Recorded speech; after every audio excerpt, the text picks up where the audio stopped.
ఇప్పుడు సాక్షి పేపర్ ఒక పోల్ పెట్టింది ఏమని పోసాని అరెస్టుని ఎలా చూడొచ్చు వైఎస్ఆర్సీపీకి మద్దతు పలికినందుక పవన్ కళ్యాణ్ ఆదేశాల మేరక లేకుంటే రెడ్ బుక్ రాజ్యాంగం అమలులో భాగంగానేనా అని చెప్పేసి ఒక పోల్ పెట్టింది.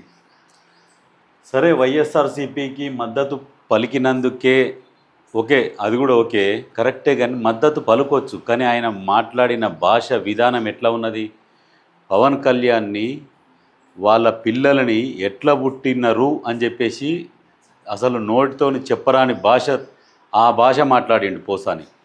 ఇప్పుడు హాస్పిటల్లో వండుకొని జగన్ బయటికి వచ్చి పోసాని ఆరోగ్యం అస్సలే బాగలేదు, చాలా క్షీణించిపోయింది, ఇక రేపో మాపో పోతాడు అన్నట్టుగా మాట్లాడుతున్నాడు.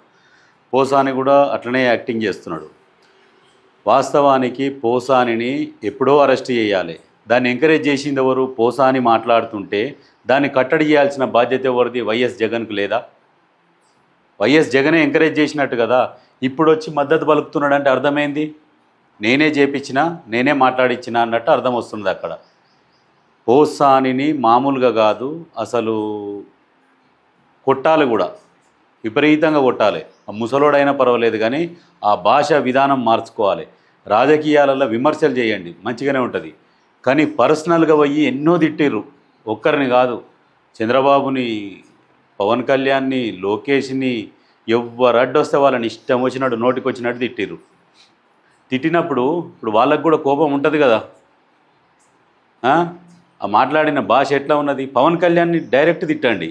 పవన్ కళ్యాణ్ అన్నాడు, మా భార్య ఎక్కడో ఉంటుంది, పిల్లల్ని చూసుకుంటా, ఎందుకు ఇవన్నీ తిట్టడం మాట్లాడడం, నన్ను తిట్టండి నేను పడతా అన్నాడు.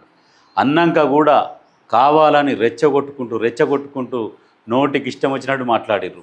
ఇప్పుడు ఏంది పరిస్థితి? అనుభవించాలి.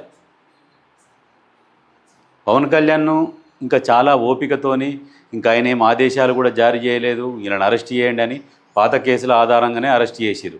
అప్పట్లో కేసులు పెడితే కేసులు కూడా తీసుకోలేదు. చంద్రబాబును కూడా, వాళ్ళ ఫ్యామిలీని కూడా, ఆమె బయటికి కూడా రాలే ఇంతవరకు.